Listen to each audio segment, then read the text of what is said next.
Hello everybody and welcome to this week's video podcast wherever you're listening or watching from. This week we're going to talk about a hot topic of self-love. We're going to cover how you can love yourself, and the more you love yourself, the more that is reflected back to you throughout your external life, because your external reality is matching your internal reality. So if things are maybe going wrong, or you're experiencing stress, challenging situations, you're not happy or fulfilled in life, then it's probably down to a lack of self-love. The more you love yourself, the more you come home to yourself, the more you dedicate and devote your life to yourself, to your highest good, the more life is going to reflect that back to you. And you'll know that you can overcome anything. You'll know that you're on the right path. You'll go to sleep feeling at peace. You'll wake up excited. This all starts with having a deep, profound love for yourself. So that's what we're going to delve into today. How to love yourself. I'm going to give you 3 keys to self-love so that you can begin to implement this into your life. I'm going to give you some journal prompts towards the end of the video and a practice that you can begin to use every single day. So why do we find it so hard to love ourselves? It is, well, we're not shown how to.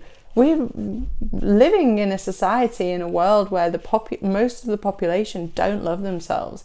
So it's not in our natural conditioning or our natural programming. And anybody who loves themselves is often given a kind of a negative, it's got like a negative slant to it. It's like, oh, she loves herself, or he loves himself. And we kind of correlate that to having a big ego, which isn't true. But self-love is more than just confidence in yourself. Self-love is more than just like treating yourself to something nice. It's more than self-care. It's how you live your life. It's a way of life. It's choosing love over fear. It's choosing to act for your highest, and sometimes that highest involves other people and humanity, and sometimes that highest involves taking care of you and going into the cocoon phase of your life, which is where I have been before, and I'm sure I will be again. But the biggest thing I've learned on my journey to kind of creating a life that I love, no matter what is kind of thrown my way, I still manage to go to sleep in peace, and I still manage to wake up knowing that I'm on the right path. I'm living a life of purpose. It's self-love. It's a devotion to myself and to my life. And with us being, we're all one. So we're all a reflection of consciousness. We're all manifestations of the one consciousness, experiencing different things. So the more I help myself, the more I help humanity, the more I help consciousness. So it's a ripple effect of positive change throughout the world. And that is what you cultivating a practice of self-love can do. Why do we find it so hard? We're not programmed that way. We're programmed to believe in fear, lack, scarcity, not believe that we're worthy or good enough. And it's not through a particular group or person's fault. We get to choose in every moment whether we choose love or fear. So we don't love ourselves because we have chosen fear for so long. And that's what the ego does. The ego is there, the ego part of your psyche that is there to protect you. It's like the ego is like the conscious part of your awareness that's making your decisions, and it often chooses fear to choose to protect you, keep you safe, rather than choosing love, which is probably unknown, which means doing something a little bit out of your comfort zone. It means opening yourself up. If we're protecting ourselves, we're closed in. But to live a life of self-love means opening your heart. It means being bold and courageous to be vulnerable, and knowing that that vulnerability is actually a huge strength, because the more we choose love, the more that love is reflected back to us. So we're mostly, until we make the unconscious conscious, we're living in ego, we're living in fear. And there's nothing wrong with your ego. It's there to protect you. It is an excellent partner. But when it's ruling your life and choosing fear and making you believe that you're not good enough, making you believe that you're not worthy of your dreams, so that you don't go for them, it's just trying to keep you safe, but it's holding you back. So so we are a society living in ego, living in fear, and we have to work with our unconscious mind so that we can shine a light on our shadows and begin to choose love over fear in every decision that you make throughout your day. And you'll be surprised how many decisions are thrown your way, like that, even when you're sat working on your business or doing something that is working towards your dreams, there is an element of procrastination. That procrastination is fear.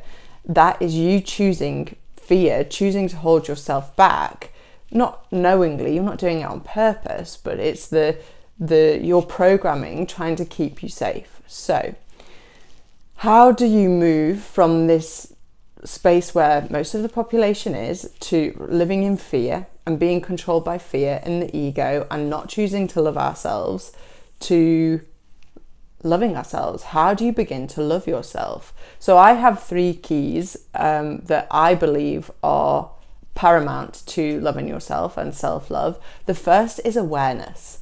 So you need to have awareness for all of who you are. And this means shadow work. This means delving into your shadow, shining a light on your shadows so that your inner light can shine through. So this means becoming aware of all of your beautiful bits. The bits that, you maybe don't love about yourself, but they are really beautiful, and the bits that you project out into the world. So you're only ever seeing a reflection of your mind. If you really, really admire somebody, and maybe you've put them on a pedestal, you have those traits within you. And if that person's coming into your conscious awareness, you're being called to reclaim those traits that they have, that are within you. That as you become aware of who you are, all of who you are, you begin to reclaim that. You are able then to take that energy back and use it throughout your own life. So becoming aware of all of your good bits, of the bad bits, the bits that maybe you've shamed yourself for, knowingly or unknowingly. Becoming aware of your dreams, becoming aware of your desires, and moving towards them fearlessly with courage and being bold. You're being called to become aware of the emotions that you've repressed, that if they're repressed, they're probably controlling your life, because your ego's trying to protect you from getting into a situation where you feel those emotions. So becoming aware of the emotions that are behind how you spend money, how you interact with others, how you show up in your job and in your daily life. Becoming aware of the things that are holding you back and keeping you stuck, living in the conditioning and the programming that you have been brought up with, and bearing in mind that programming and conditioning is mostly based on fear until you become conscious of it and aware of it, and then you can begin to make change. Now, the second key is compassion. So having compassion for those bits of you that feel shame, having compassion for the part of you, the version of you that went through that awful thing, and knowing that that awful thing doesn't define you, because you get to choose, because you can have compassion to it, and then you can choose love. That's what awareness does. So having compassion for the versions of you who have been, for exactly where you are right now, because you cannot create change unless you accept and love where you are, who you are. So this is where compassion comes in. Try seeing yourself as, see the ego, have compassion for the ego, because it's scared and it wants to keep, and it has to be scared to keep you on high alert. But keeping you on high alert isn't trusting, isn't being open, isn't leading with the heart, isn't choosing love. So having compassion for the part of you that is scared, it's okay. It's okay to be afraid. It's okay to be a bit like wonder what the unknown might bring. That's why so many people stay in jobs that they hate, because they're afraid of the unknown. They're afraid of what might happen. And the more you're afraid of it, the more you're going to create it. So what if you have compassion for the part of you that's afraid and then open up to curiosity? That's choosing love. That's choosing self-love. So having compassion for all of you. When those emotions come up, don't push them back down. Allow them to come up. Allow yourself to sit with them. Allow yourself to have compassion for them. Love them. That's all any unconscious part of you is asking for, is love. And the world cannot give you the love that you crave until you give it to yourself first. It's all available to you. You just have to tap into this. So awareness, compassion, and devotion. Devotion. It seems like a big word, devotion, right? But you're already devoting your life to something. You're already devoting yourself to something. This is an extreme example, but let's have a look at people who follow a sport. I know somebody who used to be in my life who followed a sports team and devoted his entire life to this sports team. He went to every single game, home, away, weeknight, wherever it was in the country, and he would still turn up to work the next day, but he devoted his entire life to a sports team. So some people devote their entire lives to their work. Some people devote their entire lives to health. Some people devote their entire lives to living in victim consciousness. We get to choose what we devote our lives to when we become aware of who we are and why we're here, what we want to create in the world. So devotion, what can you devote your life to? My recommendation, and this is what has been brought into my awareness that's here for me now, is to devote my life to myself. Devote my life to love, devote my life to loving myself. It's all the same thing with different words. So can you devote your life to knowing all of who you are? Can you devote your life to loving who you are? And that means choosing you, choosing to set boundaries, choosing to work towards your highest vision with love, and recognizing the fear, but leaving the fear at the door, not allowing fear to control you. So how can you devote your life to yourself, to love, to self-love? And that will mean something different for everybody. For me, it's the whole self, the true self. How can I be and work in alignment with my higher self? Working towards my highest vision in every action that I do. That was a piece of advice given to me almost a year ago now, when I was facing a serious challenge in my life. So from then on, I've devoted and dedicated my life to my highest vision.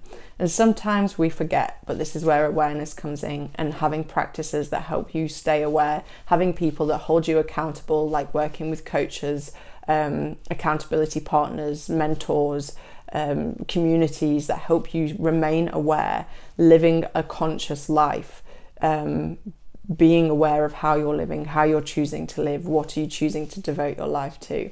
It's really a beautiful way of living that helps add to going to sleep in peace and waking up excited. The world shifts when you're able to do this. The colours feel brighter, your heart feels lighter, magic seems to happen. Just a really random thing. So I always find money on the ground, always. I always find pennies and 20p's.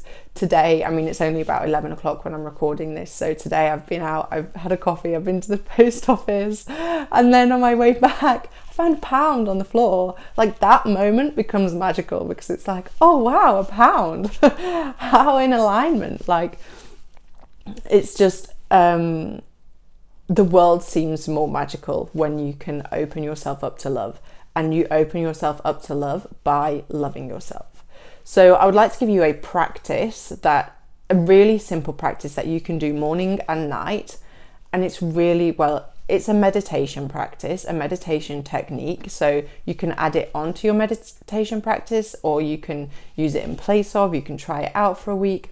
But I recommend just getting quiet and breathing into your heart.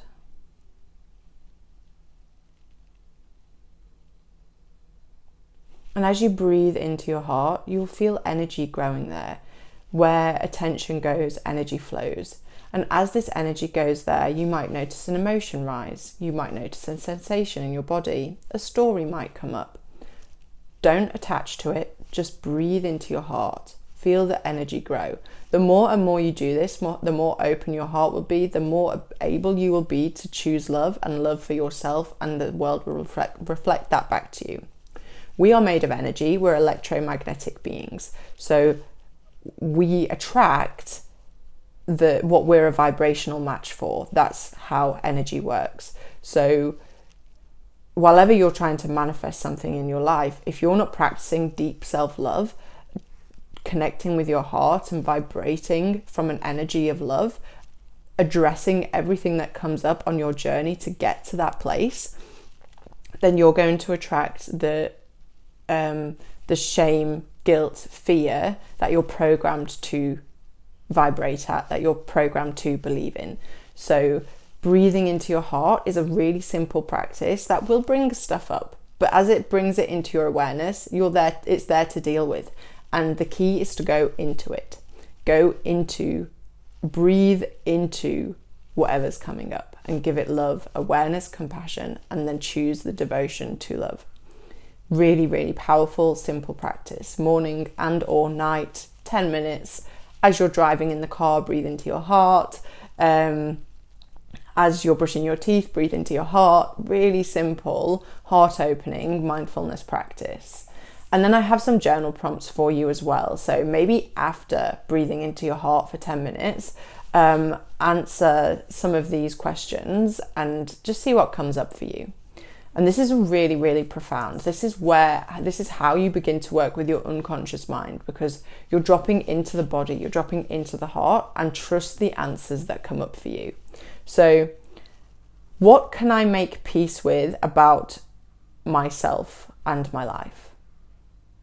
What can I make peace with about myself and my life?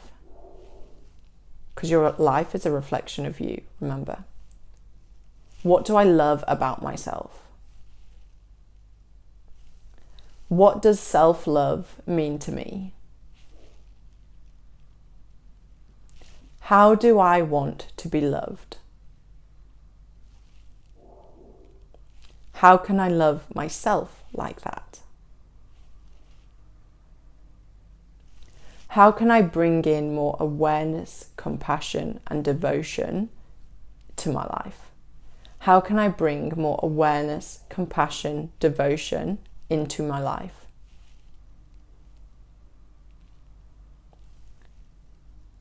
How can I live a life of self-love?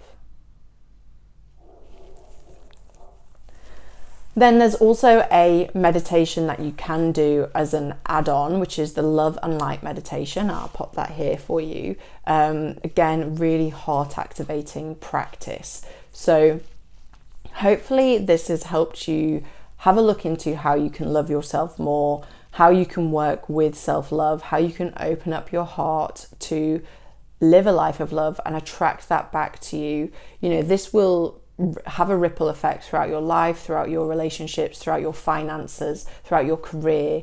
So it's really, really deep work. I hope this video has helped you. If it has, please give the thumbs up, comment with any insights, takeaways, questions. I will personally reply to you and give you as much advice, support as I can. Don't forget to subscribe to stay up to date with all of our latest content. I'm posting videos like this once a week and guided meditations every fortnight at the moment. And also, as a free gift to you, I have a higher self meditation that you can do that is, as when you download it, it's then followed by training series to help you up level your life, step into the life that you love, a life that you're excited to wake up to. And it all starts with working with your unconscious mind and bringing that awareness, love and acceptance into your life. So if you're interested in doing that, having a conversation with your higher self and delving into this training, the link to download that is in the description below. As always, if you would like to work on a deeper level with me, I have private coaching packages available. And of course, you can join us in the Lotus community where we meditate together every Wednesday at 7 p.m. GMT. We have profound spiritual practices for you in there, courses, resources that you can use to deepen your spiritual growth practice, your personal development practice, to really, really create a life that you love waking up to. I hope that you have a beautiful day. Thank you so much for being here.